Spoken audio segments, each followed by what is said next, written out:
యేసుక్రీస్తు వారిని జ్ఞాపకం చేసుకుంటూ ఉన్నాం. 7వ అధ్యాయంలో మనం ధ్యానం చేసినటువంటి సంగతులు ఈసారి మనం 14 నుంచి చదువుదాం. మన ప్రభు యోధా సంతానమందు జన్మించుననుట స్పష్టమే. ఆ గోత్ర విషయంలో యాజకులను గురించి మోషే ఏమీ చెప్పలేదు, మరియు శరీరానుసారముగా నెరవేర్చబడు ఆజ్ఞగల ధర్మశాస్త్రమును బట్టి కాక, నాశనము లేని జీవమునుకున్న శక్తిని బట్టి, మెల్కీసెదకును పోలిన వాడైన శక్తిని బట్టి నియమింపబడి మెల్కీసెదకును పోలిన వాడైన వేరొక యాజకుడు వచ్చి ఉన్నాడు. కావున మేము చెప్పిన సంగతి మరింత విశదమై ఉన్నది. ఎలాగనగా నీవు నిరంతరము మెల్కీసెదకు క్రమము చొప్పున యాజకుడివై ఉన్నావు అని ఆయన విషయమే సాక్ష్యము చెప్పబడెను. ఆ ధర్మశాస్త్రము దేనికిని సంపూర్ణ సిద్ధి కలుగా చేయలేదు కనుక ముందు ఇవ్వబడిన ఆజ్ఞ బలహీనమైనందునను నిష్ప్రయోజనమైనందునను అది నివారణ చేయబడి ఉన్నది. అంతకంటే శ్రేష్టమైన నిరీక్షణ దాని వెంట ప్రవేశపెట్టబడింది. దీని ద్వారా దేవుని యొద్దకు మనము చేరుతున్నాం. మరియు ప్రమాణము లేకుండా యేసు యాజకుడు కాలేదు కనుక ఆయన మరీ శ్రేష్టమైన నిబంధనకు పూటకాపాయను. వారైతే ప్రమాణము లేకుండా యాజకులగుదురు గాని, ఈయన నీవు నిరంతరము యాజకుడివై ఉన్నావని ప్రభువు ప్రమాణము చేసిన ఆయన పశ్చాత్తాపపడడు అని ఈయనతో చెప్పిన వాని వలన ప్రమాణపూర్వకముగా యాజకుడాయను. మరియు ఆ యాజకులు మరణము పొందుట చేత ఎల్లప్పుడూ ఉండ సాధ్యము కానందున అనేకులైరు గాని, ఈయన నిరంతరము ఉన్నవాడు కనుక మార్పు లేని యాజకత్వము కలిగిన వాడాయను. ఈయన తన ద్వారా దేవుని యొద్దకు వచ్చి వారి పక్షమున విజ్ఞాపనము చేయుటకు నిరంతరము జీవించుచున్నాడు గనుక వారిని సంపూర్ణముగా రక్షించుటకు శక్తిమంతుడై ఉన్నాడు. పరమ తండ్రి, మీ కృపను బట్టి, మీ దయను బట్టి, మీ కనికరాన్ని బట్టి మీకు స్తోత్రాలు స్తుతులు చెల్లించుకుంటూ ఉన్నాం. మా ప్రభువైన యేసుక్రీస్తు ద్వారా మమ్మల్ని రక్షించి మీరు నిలువబెట్టి భద్రపరిచి కాపాడి నడిపిస్తున్న విధానం బట్టి స్తోత్రాలు. తండ్రి, మా కొరకు మా స్థానమందు మా ప్రభువైన యేసుక్రీస్తును సిలువకు అప్పగించి మా పాపములకు మా అపరాధములకు ప్రాయశ్చిత్తము చేసి మమ్మల్ని నీతిమంతులుగాను పరిశుద్ధులుగాను తీర్చి పరలోకములో క్రీస్తు కూడా మమ్మల్ని కూర్చుండబెట్టి ఆయన నిరంతరము మా పక్షమున నాశనము లేని జీవమునకున్న శక్తిని బట్టి మెల్కీసెదకు క్రమములో నియమించబడిన యాజకుడిగా మీరు ఉంచినందులకై స్తోత్రాలు. సంపూర్ణ సిద్ధి పొందిన మరి ఆత్మల యొద్దకు మమ్మల్ని మీరు చేర్చినందులకై స్తోత్రాలు. విశ్వాసం వలన మమ్మల్ని రక్షించి క్రీస్తునందు మమ్మల్ని సంపూర్ణులుగా చేసిన మీ ప్రేమను బట్టి స్తోత్రాలు చెల్లించుకుంటూ ఉన్నాం. నాయన, మరి శ్రేష్టమైన నిరీక్షణకు గలవారమవుటకు క్రీస్తునందు మమ్మల్ని బలపరిచిన విధానం బట్టి స్తోత్రాలు. నాయన, మరి శ్రేష్టమైన సేవకత్వంలో శ్రేష్టమైన నిరీక్షణ, శ్రేష్టమైనటువంటి నిబంధనకు మమ్మల్ని వారసులుగా చేసి ఆ నిబంధన యందు ఆ ప్రమాణపూర్వకమైనటువంటి వాక్యపు నిబంధనలో మమ్మల్ని స్థిరపరిచి రక్షించి నడిపిస్తూ కాపాడుతున్న విధానం అంతటిని బట్టి కృతజ్ఞతాస్తుతులు చెల్లించుకోండి. మా ప్రభువుని గురించి మాతో మరిన్ని సంగతులు మాట్లాడమని యేసుక్రీస్తు నామమున స్తుతులు చెల్లించి ఆరాధిస్తున్నాం తండ్రి, ఆమేన్. ప్రియులారా, మనము గడిచిన వారంలో యేసు ప్రభు నాశనం లేని జీవమునుకున్న శక్తిని బట్టి నియమించబడ్డాడు. ఆయన నిరంతరము ఉన్నవాడు కనుక మార్పు లేని యాజకత్వము కలిగినవాడు. చివరిగా తన ద్వారా దేవుని యొద్దకు వచ్చి వారి పక్షమును విజ్ఞాపనం చేయుటకు నిరంతరము జీవించున్నాడు గనక సంపూర్ణముగా రక్షించుటకు శక్తిమంతుడు అనే విషయాన్ని ధ్యానం చేశాం. అయితే ఇక్కడ 2 విషయాలు కనబడుతూ ఉన్నాయి. 19వ వచనంలో శ్రేష్టమైన నిరీక్షణ, అంతకంటే శ్రేష్టమైన నిరీక్షణ. ఆ నిరీక్షణ ద్వారా దీని ద్వారా దేవుని యొద్దకు మనం చేరుతున్నాం. శ్రేష్టమైన నిరీక్షణను బట్టి నిరీక్షణ ద్వారా దేవుని వద్దకు చేరుతున్నాం. నిరీక్షణ లేకుండా మనము ప్రభు దగ్గరికి రావట్లే. ఇశ్రాయేలీయులకు లేనటువంటి నిరీక్షణ, క్రీస్తునందు విశ్వాసులైన వారికి శ్రేష్టమైన నిరీక్షణ ఒకటి గుర్తుపెట్టుకోండి. రెండవది, మరి శ్రేష్టమైన నిబంధనకు ఆయన పూట కాపు అని చెప్పాను. మరీ శ్రేష్టమైన నిబంధనకు ఆయన కారకుడు. కాబట్టి ఇప్పుడు మనం ఎక్కడున్నామంటే శ్రేష్టమైన నిరీక్షణలో ఉన్నాము, శ్రేష్టమైన నిబంధనలో స్థిరపరచబడిన నిబంధనలో మనం ఉన్నాం. కాబట్టి దీనిని మనం ఏమంటున్నాం? క్రొత్త నిబంధన. ఇది యేసుక్రీస్తు రక్తము వలనైన క్రొత్త నిబంధన. ఇక ఇప్పుడు మనకు పాత నిబంధనతో ఎటువంటి పని లేదు వాస్తవానికి. ఎందుకు అంటే అది బలహీనమైనది అని చెప్పాడు. తర్వాత ఏమైంది? అది రెండవది ఏంటి? 18, 19 చూడండి. ఒకటి బలహీనమైనది, తర్వాత నిష్ప్రయోజనమైంది, తర్వాత ఏమైంది? అది నివారణ చేయబడింది. నిష్ప్రయోజనమైంది అంటే అర్థం ఏంటి? ఉపయోగపడలేదు, దేవుని యొద్దకు తేలైపోయింది. ఏంటి ఇంకా చెప్పాలంటే అది సంపూర్ణ సిద్ధి కలగజేయలేదు. పైన మన 18లో చూసాం కదా, ఆ ధర్మశాస్త్రము దేనికిని సంపూర్ణ సిద్ధి కలగజేయలేదు. అంటే దేవుని దగ్గరికి మనల్ని తీసుకెళ్ళలేకపోతుంది. ఏంటది? ధర్మశాస్త్రం అనగా 10 ఆజ్ఞలు. ఇక్కడ ధర్మశాస్త్రం అనే మాటకు ఏం వాడుకోవాలి మనం? 10 ఆజ్ఞలు, మొదటి నిబంధన అంటారు దీన్ని. లేకపోతే పాత నిబంధన. మొదటిది అంటే పాతది అయిపోయింది, పాతదిగా చేసింది, పాతకి వెళ్ళిపోయింది, నివారణ చేయబడింది, నిష్ప్రయోజనమైంది, బలహీనమైనది. కాబట్టే ఏమన్నాడు? గనుక అన్నాడు. అంతకంటే శ్రేష్టమైన నిరీక్షణ అన్నాడు. అంటే ఇప్పుడు ధర్మశాస్త్రములు నిరీక్షణ ఉందా? ధర్మశాస్త్రం వల్ల నిరీక్షణ కలుగుతుందా? అస్సలు కలగదు. నిరీక్షణే లేదు దాంట్లో. ఏంటంటే మనము ధర్మశాస్త్రాన్ని పాటిస్తే వెంటనే దాని ఫలితాన్ని పొందుకుంటాం. ధర్మశాస్త్ర ప్రకారంగా ఒకటే, వెంటనే పాపం చేయకుండా ఉంటే దాని ఫలితాన్ని పొందుతావు, పాపం చేస్తే దాని పర్యవసానాలు అనుభవిస్తావు, శిక్ష అనుభవిస్తావు. టోటల్గా ఏమవుతుంది? ధర్మశాస్త్రం మనల్ని ఏం చేస్తుంది? పాపానికి బలమైపోతుంది తప్ప పాపం చేయకుండా ఆపే శక్తి దానికి లేదు. నిన్ను చివరికి పాపిగా నిలబెడుతుంది. చివరికి అది పాపానికి బలమైపోతుంది. ఇదేంటి బాబు, పాపానికి ఎందుకు అది బలం అవుతుంది అని అంటే, ఎందుకు అది పాపానికి బలం అవుతుంది? ఎవరన్నా చెప్పండి. అసలు మనం ఉన్నది ఏ నియమంలో? జీవమునిచ్చు ఆత్మ యొక్క నియమంలో ఉన్నాం. ఆత్మ నియమంలో ఉన్నవాడు, జీవమునిచ్చే నియమంలో ఉన్నవాడు కూడా ఆ జీవాన్ని అర్థం చేసుకోలేకపోతున్నాడు. అర్థం లేనప్పుడు జీవించలేడు. అంటే ఇప్పుడు మేము రక్షణ పొందాము, మేము బాప్తీసం పొందాము, మేము సంఘంలో ఉన్నాము, మేము సువార్త చేస్తున్నాము, మేము పాస్టర్లమే, మేము దైవ సేవకులమే అన్నవారు కూడా పరిచర్య చేసేవాళ్ళు, వీధుల్లోకి వెళ్ళి సువార్త చెప్పేవాళ్ళు కూడా వాళ్ళకి ఏం అర్థం కాలేదు? యేసు ప్రభులో ఉన్న జీవము, నిరీక్షణ అర్థం కాలేదు. పాపమునుకున్న బలము ధర్మశాస్త్రమే అన్న సంగతి అర్థం కాలేదు వాళ్ళకి.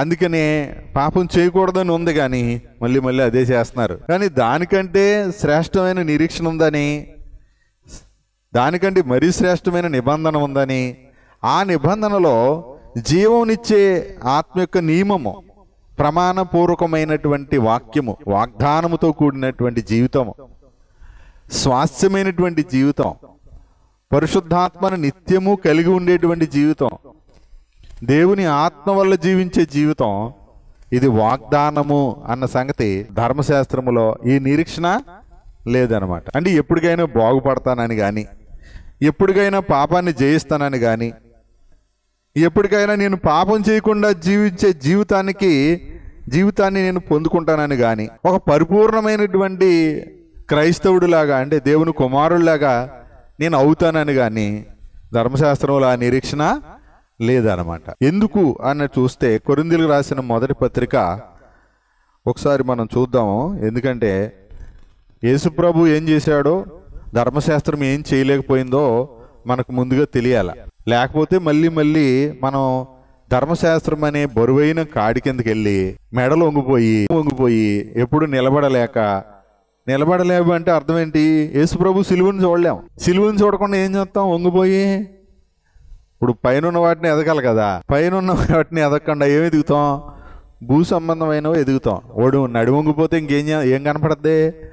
పరలోకం కనపడదు, పరలోకం పైన ఉన్నవి కనపడవు, ఆకాశం పైన ఉన్నవి ఏం కనపడవు, ఆకాశం క్రింద ఉన్నవి ఎదుక్కుంటాం. ఇంకా అలా గడిపేస్తాం, ఏదో రోజున చచ్చిపోతాం అంతే. అలా చచ్చిపోవాలని యేసుప్రభు రాలా. అసలు మీరు పొందిన రక్షణ మీకు అర్థం కాలేదు. చాలా మందికి అర్థమైతే మీరు అంత నెమ్మదిగా ఉండరు. సీరియస్గా ఉంటారు. ఏ విషయంలో సీరియస్? మీరు పొందింది నిజమైతే మీ కుటుంబ సభ్యులు కూడా మీరు పొందాలి, రక్షణ పొందాలని ఉంటుంది. 10:15కే వచ్చేస్తారు మీరు. మీకు మీ ఉద్యోగం లేకపోతే మీ జీవనోపాధి, మీ వ్యాపారం, మీ గొడవ ఏదైతే ఉందో, మీకు డబ్బులు వచ్చేది, ఆదాయం వచ్చేది, దాని గురించి మీకు తెలుసు. కానీ యేసు ప్రభు ప్రాణం విలువ తెలియలేదు మీకు. ఆయన ప్రేమ విలువ తెలియలేదు. ఆయన కృప విలువ తెలియలేదు. అసలు మొదలు చెప్పాలంటే అసలు మీ జీవితం మీకే అర్థం కాలేదు. మీరు ఇప్పటికీ అయోమయంలోనే ఉన్నారు. యేసుప్రభు జ్ఞాపకం చేస్తున్నప్పుడు మనకు గుర్తొచ్చి అయ్యే. యేసుప్రభు కలవరం కాడు. యేసుప్రభు అంటే కలవరమా? మరి ఇంకా మీ జీవితంలో ఇంకా కలవరాలు ఉన్నాయేంటి? ఈరోజు మనం అదే తెలుసుకోబోతాం. చూడండి, ఈ మాట చదివిన తర్వాత అప్పుడు మనం అక్కడికి వెళ్దాం. కొరింథీయులకు రాసిన మొదటి పత్రిక 15వ అధ్యాయము 55 చూడండి, 56 2 చదువు. ఓ మరణమా నీ విజయం ఎక్కడా? ఓ మరణమా నీ ముల్లెక్కడా? మరణపు ముళ్ళు పాపము, పాపమును కొన్న బలము ధర్మశాస్త్రమే.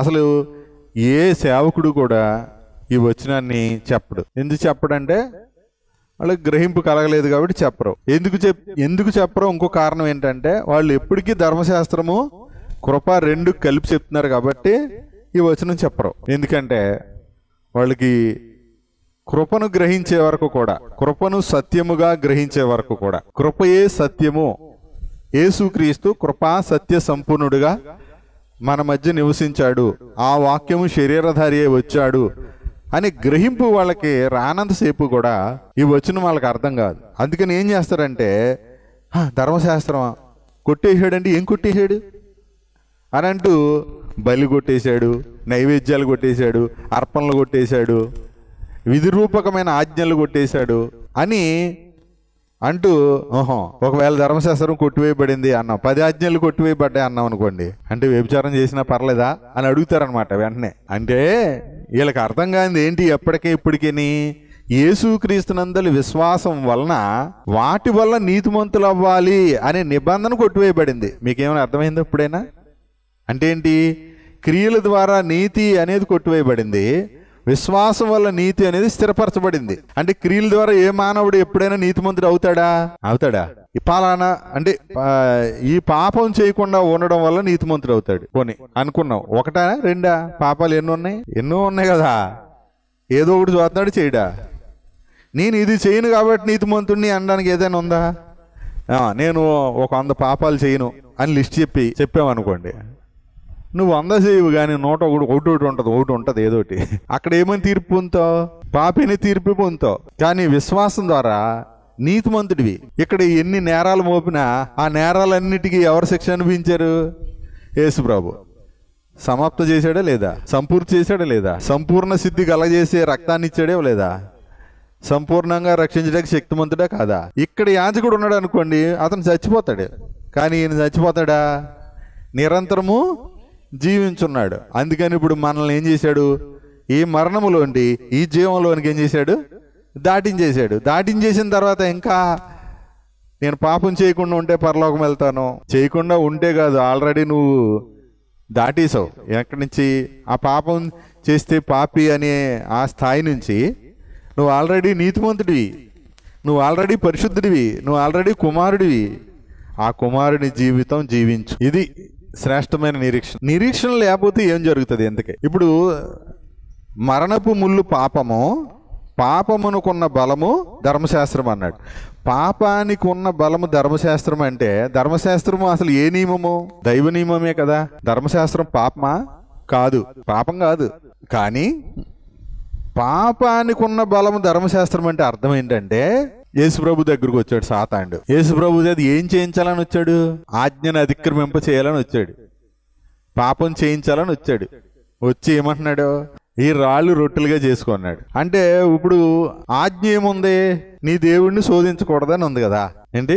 మనుషుడు రొట్టె వలన కాదు జీవించును కదా, దేవుని మాట వల్ల జీవిస్తాడు వాస్తవానికి. అప్పుడు వాడు ఏం చెప్తున్నాడు? నీకు ఆకలేస్తుంది కదా, ఈ రాళ్ళను రొట్టెలుగా చేసుకుని ఆకలి తీర్చుకో అన్నాడు. అది సృష్టి విరుద్ధము, ప్రకృతి విరుద్ధము, ఫైనల్గా అది దైవ విరుద్ధము. ఎందుకు? రాళ్ళు రొట్టెలు అవ్వాలి అని, రాళ్ళు రొట్టెలు అవ్వటం అనేది అసలు జరుగుతుందా? జరగాల అలాగా?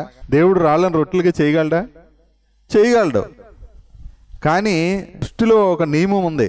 ఆ నియమం ప్రకారంగా రాళ్ళను రొట్టెలుగా చేయకూడదు. ఆ రాళ్లను సృష్టించింది వాక్యమే. ఆ రొట్టెలను చేయటానికి గోధుమల్ని కలగజేసింది అదే వాక్యం. ఈ సమస్తాన్ని సృష్టించింది అదే వాక్యం. ఇప్పుడు ఏం చేయాలి? ఇప్పుడు మనం ఆ వాక్యం విశ్వసిస్తే ఆ రొట్టెని దేవుడిస్తాడు. అంతేగాని అడ్డదారిలో అక్రమంగా రాళ్ళు రొట్టెలయ్యేటట్లుగా ఆజ్ఞాపించవలసిన అవసరం ఏమీ లేదు. అంటే భూమిని సేద్యపరిచి పంట పండించి తినాలన్నది దేవుని నియమం, దైవ నియమం కదా. ఆదాముని అంతే కదా, నువ్వు నేలను తిరిగి చేయే వరకు నువ్వేం చేయాలి? నీ ముఖపు చెమట కార్చి నువ్వు భూమిని పండించి సేద్యపరిచి ఆహారం తినాలి. అదే కదా ధర్మశాస్త్రం. అది భారంగానే ఉంది. కానీ ఇప్పుడు ఏం చేయమన్నా డైరెక్ట్గా రాళ్ళను రొట్టెలు అయిపోయేటట్టుగా చేసేసుకొని తిని బతకమని చెప్తాడు. రాళ్ళు రొట్టెలుగా చేసుకుని తిన్నా బతుకుతాడా చచ్చిపోతాడా? చెప్పలే.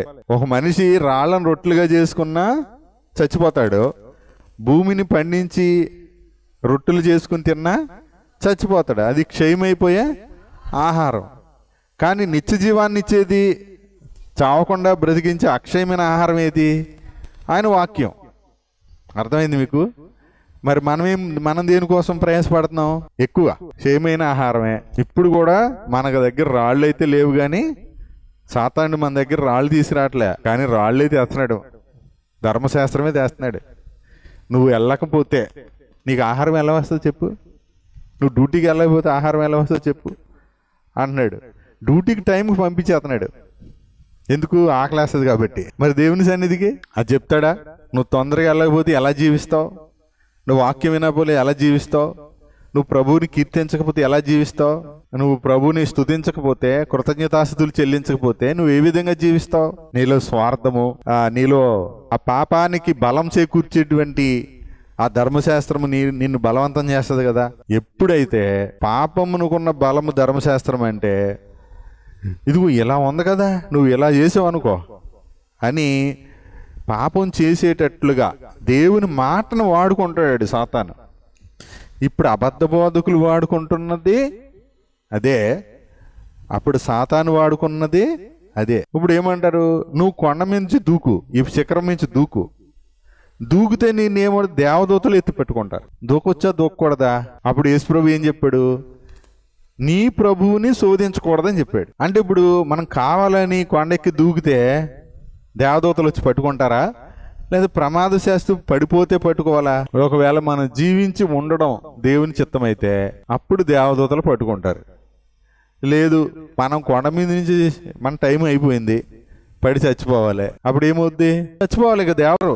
మీకు మంచి ఉదాహరణ చూపిస్తాను, దీనికి బైబిల్లోంచి చూపిస్తాను. నిజానికి ఒక వ్యక్తిని చంపేశారు, మరో వ్యక్తిని దేవుడు వెంటనే కాపాడాడు. ఎలాగంటే అసలు ఒక వ్యక్తిని చంపేశాడు, మన ఇంట్లో ఒక వ్యక్తిని చంపేశారు. యేసుప్రభుని నువ్వు నమ్ముకున్నావు కాబట్టి ఇదిగో నువ్వు విడిచిపెట్టకపోతే ఇక ఈ వ్యక్తిని చంపేస్తున్నావు, నువ్వు గనక విడిచిపెట్టకపోతే నిన్ను కూడా చంపేస్తాం అని చెప్పేసి మనకు బాగా భయం కలగటానికి మన ఇంట్లో ఒకళ్ళని చంపేశారు, లేదా మన సంఘంలో ఒకళ్ళని చంపేశారు. నిజం మళ్ళీ మనలో మన మాట చెప్పుకుందాం. మన సంఘంలో ఒకళ్ళని చంపేస్తే మళ్ళీ ఎవరన్నా వచ్చేవారు ఇక్కడికి వస్తారా? ఒక్కళ్ళన్నా వస్తారా? ఇప్పుడు మేము ఆటోమేటిక్గా వస్తామన్న వాళ్ళు చేస్తానంటే ఎవరు ఎత్తరు. అంటే నిజంగా ఒప్పుకునే వాళ్ళు ఎవరు ఎత్తరు. ఒకవేళ ఎత్తారనుకోండి, అబద్ధం అన్న సంగతి వాళ్ళకి తెలుసు, మనకి తెలిసిపోద్ది కదా, అమాయకంగా ఎత్తినట్టే, చెయ్యెత్తినట్టే. కానీ ఏం జరిగింది చూడండి, అపోస్తుల కార్యాలు 12వ అధ్యాయంలో ఏం జరిగింది? 12 మొదటి నుంచి. దాదాపు అదే కాలమందు రాజైన హేరోదు సంఘపు వారిలో కొందరిని బాధ పెట్టుటకు బలాత్కారముగా పట్టుకుని యోహాను సహోదరుడైన యాకోబును ఖడ్గముతో చంపించాను. చూసారా ఏం చేశాడండి? ఖడ్గంతో చంపించేశాడు. చంపించేస్తే 3వ వచనం, ఇది యూదులకు ఇష్టమైన కార్యమని తెలుసుకుని పేతురును కూడా పట్టుకునేను. ఇప్పుడు యాకోబుని ఖడ్గంతో చంపించేసాడండి. ఇంకెవరైనా నమ్ముకుని ఉంటారంటారా? విశ్వాసంలో ఉంటారంటారా? సంఘం ఉంటారా? ఇప్పుడు పేతురు గారిని కూడా పట్టేసుకున్నారంట. ఇంకా మీ పెద్దోడు కదా, ఇంకా ఆయన్నే పట్టుకుని సరసాల్లో వేస్తే సంఘం ఏం చేయాలి? చెదిరిపోవాలి కదా. చెదిరిపోవాలా?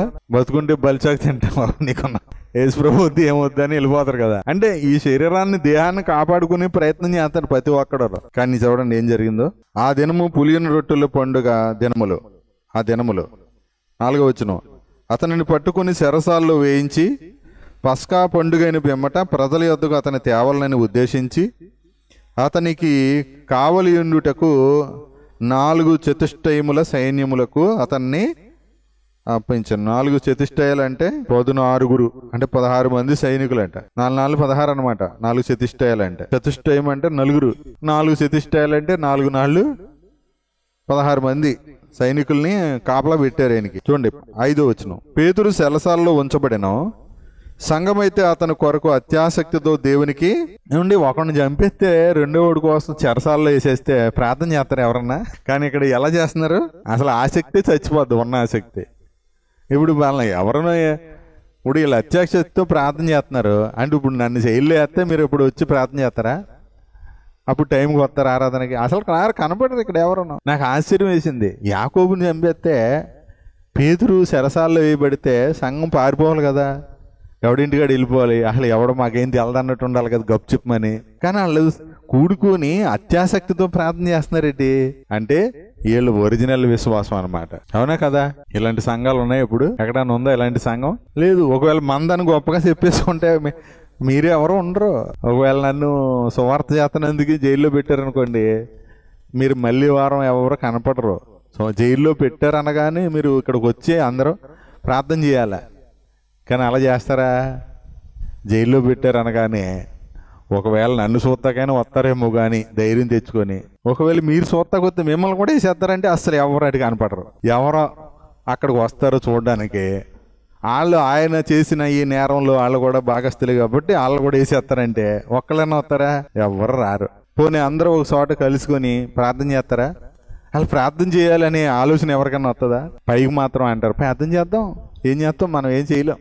అందరూ చెప్పేది అదే. ఒకరికొకరు ఫోన్ చేసుకుంటే ఏమనుకుంటారు అంటారు. మరి ఒకడు ఏమో బయటోడు అనుకోండి, ఎప్పటి నుంచో వాడు ఎదురు చూస్తూ ఉంటాడు మన మీద పగబట్టి. ఎలాగా? ఈడు ఎప్పుడు పడిపోతాడా, ఈడు ఎప్పుడు ఇదవుతాడా అని ఎదురు చూస్తూ ఉంటాడు. మరి నన్ను ఎదిరించాడు ఆడికి అలాగే అవుద్దా అంటాడు ఆడు. మరొకడు ఏమంటాడు, అంత నీతిగా సేవ చేసేవాడైతే ఎందుకు జైలుకి వెళ్తాడు అంటాడు. అప్పుడు ఇంకా పౌలు గుర్తురాడు, యేసు ప్రభు గుర్తురాడు. యేసు ప్రభు గుర్తురాడు, పౌలు గుర్తురాడు. యేసు ప్రభుని వేసారా, సంఖ్యలు వేసారా, బంధించారా? ఏ నేరానికి వేశారు? ఇతను ఎందు ఏ నేరమో ఏ దోషమో నాకు కనపడలేదు. రాజులు సాక్ష్యం ఇచ్చారు. కానీ మనుషుల మెప్పు కోసం అన్ని జనులకి లేకపోతే ఆ యూదులకి అప్పగించాడు పిలాతు. మరి పౌలు ఎందుకు చెరసాల్లో వేయబడ్డాడు? సువార్త నిమిత్తం, సత్యం నిమిత్తం. అయినా సరే ఇవన్నీ మరిచిపోయి ఏ తప్పు లేకుండా నొప్పి లేకుండా పొగొత్తదా?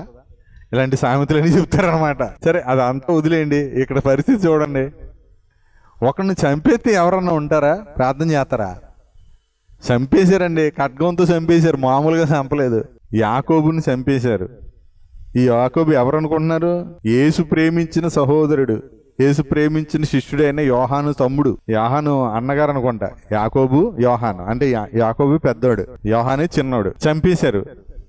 చంపేస్తే ఇక అసలు ఒకరిని ఇంట్లో ఒకళ్ళు చంపేస్తే ఎవరన్నా విశ్వాసం ఉంచి నిలబడతారా? నిలబడరా. మరి ఎవరిని చంపకుండానే మీరు టైంకి రాలేకపోతున్నారు కదా, చంపేస్తే పరిస్థితి ఏంటి? మనకు కరోనా వచ్చింది, ఎవరన్నా బయటకు వచ్చామా? మొత్తమా? కనీసం ఫోన్లో వాక్యం వింటానికి కూడా టైం లేదు మనకి. ఇక చంపేస్తే ఫోను లేదు, గీను లేదు. ఒకవేళ నాతో మాట్లాడితే మిమ్మల్ని అరెస్ట్ చేస్తారని తెలిసిందనుకో, నాకు ఎప్పుడు ఫోన్ చేయకు బాబు నువ్వు అంటారు. నేను ఆలోచించాను అనమాట. ఆలోచిస్తే నాకు సడన్గా ఈ 12వ అధ్యాయంలో గుర్తొచ్చింది. చదువుతుంటే అవును మొదట్లోనే చంపేశారు, వెంటనే పేతురు గారిని కూడా వేసేసారు చెరసాలలో. వాళ్ళు ఎలా ప్రార్థన చేస్తున్నారు అబ్బా అని. అలా చూస్తే ఇప్పుడు వచ్చే విశ్వాసులు ఎవరు అసలు విశ్వాసులే కాదు.